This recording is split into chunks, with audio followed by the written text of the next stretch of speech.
제가 살아오면서 보니까 이런 성격을 가진 이런 성향의 사람들은 결국 상대 배우자를 힘들게 하고 자신조차도 자신을 받아주지 않는 배우자 때문에 많이 힘들어 하더라고요.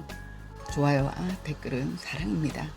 구독은 무료예요. 알고 계시죠? 이기적인 사람입니다. 자신이 가진 가치관이 아주 뚜렷한 거죠. 이렇게 이제 이기적인 사람들이 대체적으로 보면 한번 사회적으로도 그다지 성공을 이뤄놓지도 않은 찌질한 경우도 있습니다. 그런데 또 반대급부로 사회적인 성취도 이미 이루어놓고 그 분야에선 능력자로 인정을 받은 성공한 사람들 중에 이런 분들이 좀 많습니다.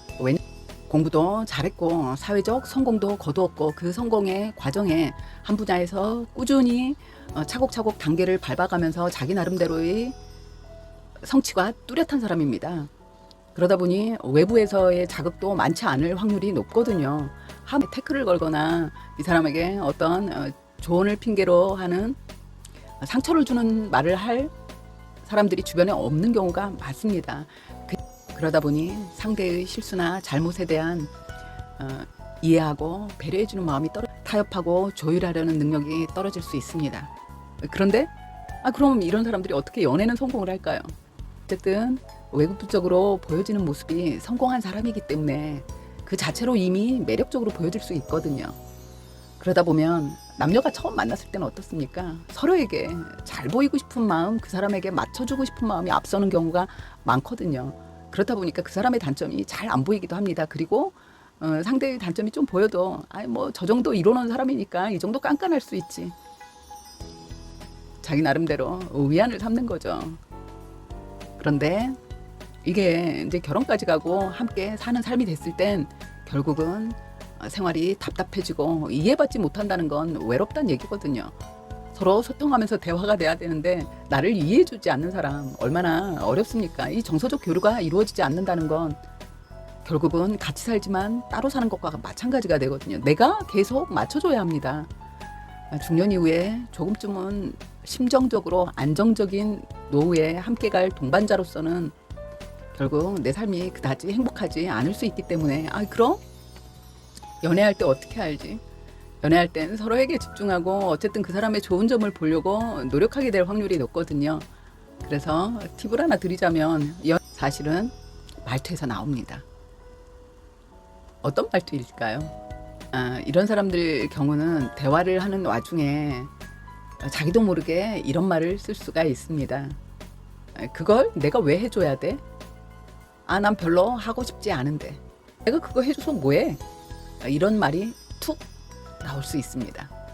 그 말 속에 숨겨진 뜻은 내가 그거 해줘봤자 얻어지는 게 없는데 내가 그걸 왜 해야 되지? 이런 뜻이 숨겨져 있는 거거든요.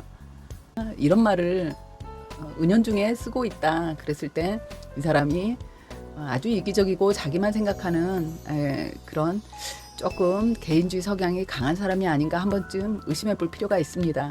그런데 이미 만나고 있어요. 마음을 좀 주고 관찰을 하는 단계에서 이런 성향이 보였다고 해도 마음을 정리하는 게 쉽지는 않습니다. 그러면 이 사람이 바뀔 수 있는 사람인지를 보는 것도 중요하겠죠. 타고나는 기질 절대 못 바꿉니다. 그런데 말씀드렸다시피 이렇게 좀 이기적인 성향이 강한 이런 분들의 경우 대체적으로 지성은 높습니다. 한 분야의 일가를 이룬 성취를 이룬 사람들인 경우가 많다고 했지 않습니까? 자기 나름대로 자부심이 강한 사람들이에요. 그래서 남이 하는 걸 잘 못 받아들이기는 하지만 학습의 속도는 굉장히 빠르다는 장점이 있습니다. 본인이 의도하지 않아도 자연스럽게 학습하도록 한번 만들어 보는 겁니다. 그걸 어떻게 하면 좋을까요? 이런 사람들은 사랑은 어떤 그 보상의 가치라고 생각을 안 하거든요. 자신이 생각했을 때 어떤 보상의 기준이 안 됩니다. 그런데 무의식 중에 이제 심어줘 보는 겁니다. 그래서 내가 주는 사랑이 당신에게 공짜로 주는 게 아니라 당신이 내게 주는 배려와 존중에 대한 보상이라는 걸 은연중에 심어주는 겁니다. 낯간지럽고 그런 과정을 좀 거쳐야 하긴 하지만 어느 정도 사귀다 이 사람이 이기적인 걸 알았어요. 그런데 끊어내지도 못하겠는 거예요. 근데 이 사람이 바뀔 수 있는 사람인지 그걸 한번 시도해 보는 건 내 긴 인생을 놓고 봤을 때 결국 함께하면서 등 돌리고 누워서 눈물을 흘릴 일은 없지 않겠습니까? 연인의 집에 가서 뭐 여자들 같은 경우는 소소하게 뭐 집도 청소도 해주고 설거지도 해주고 이럴 수가 있습니다. 이럴 경우 아예 내가 그냥 사랑해서 해주는 거 내 마음에서는 그래요. 그건 맞아요. 하지만 이런 이기적인 성향이 있는 상대인 경우 내가 이 일을 한 게 너의 사랑에 대한 보상이라는 걸 알려줘야 합니다. 오늘 정말 너무 피곤하고 힘이 든데 자기가 날 사랑해주니까 나도 그 보답으로 내가 너무 힘들지만 오늘 설거지도 하고 청소도 했어요. 이렇게 표현을 해줘보는 겁니다. 해줘야 합니다.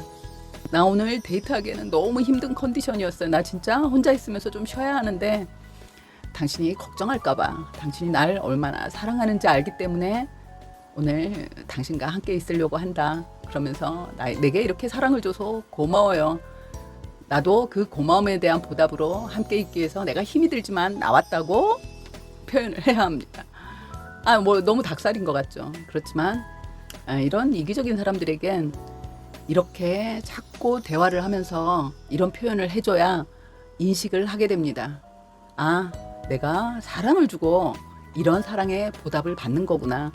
왜냐면 이 사람들은 주고 받는 거에 대한 계산에 굉장히 예민할 확률이 높거든요. 절대 자기 걸 손해보고 싶지 않기 때문에. 이렇게 했을 때 상대가 조금씩 변해간다면 무의식적이고 잠재적인 거지만 이 사람이 바뀌어 간다는 신호가 생겼을 땐 내가 그래도 바꿔가면서라도 이 사람과 함께하고 싶은 마음이 있을 땐 시도를 해보시기 바랍니다. 그런데 내가 이런 시도를 했어요. 가서 나 오늘 너무 힘든데 당신 날 사랑해 주니까 내 그 보답으로 나도 당신의 사랑에 보답하고 싶어서 내가 청소도 했어요. 설거지도 했어요. 라고 표현을 했는데 상대가 이야기합니다. 아니 힘들면서 왜 하지? 그 고마움을 별로 이렇게 공감해 주지 않는다면 그런 사람은 조금 생각을 해봐야 됩니다. 이 사람의 마음속엔 그까짓 허드렛 일 하면서 나한테 내색을 하네? 나한테 생색을 내네? 이런 생각을 할 수 있거든요. 이런 사람의 경우는 바뀌기가 어렵다. 이후에 함께하는 생활을 할 때도 결국 이런 존중과 배려 그리고 소통이 잘 안 돼서 나를 외롭게 할 수 있다. 누가 그러더라고요. 혼자 있는 외로움은 오히려 내가 지금 혼자니까 외롭잖아요. 이렇게 생각하고 내가 나를 위로해 줄 수가 있지만 함께 있는 외로움은 너무 크다고 얘기하더라고요. 구독과 좋아요는 무료입니다. 그리고 저에게는 큰 힘이 됩니다. 감사합니다.